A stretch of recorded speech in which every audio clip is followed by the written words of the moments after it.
لو عاوز مراتك تضحك لك اول ما تدخل البيت اسمع الكلام ده. ادخل البيت مبتسم وشوف الفرق، هتبقى احلى وانت بتضحك. لما تفتح الباب اعمل نفسك بتفاجئ بالعيال، خليك مبهج حتى لو هم اللي فاجئوك بمصيبه. لا ايه الشيكه دي حتى لو لابسه فستان اول امبارح، قوله خلاص مش لازم تدقق.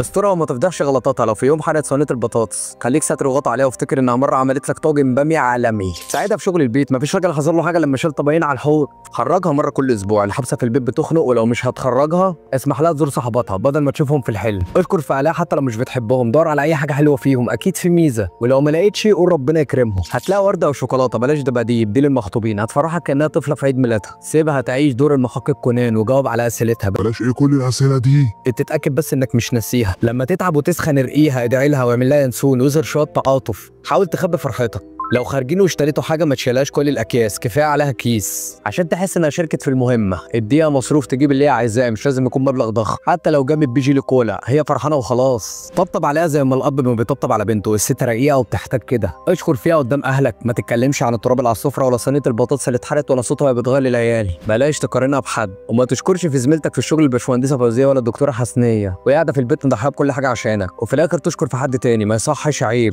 احكي لها عن يومك حتى لو حاجات بسيطه، لما تسمعها منك بتحس بالامان. بالله عليك دي مش اسيره، دي شريكه حياتك، فما تخيبش املها فيك واتقي الله.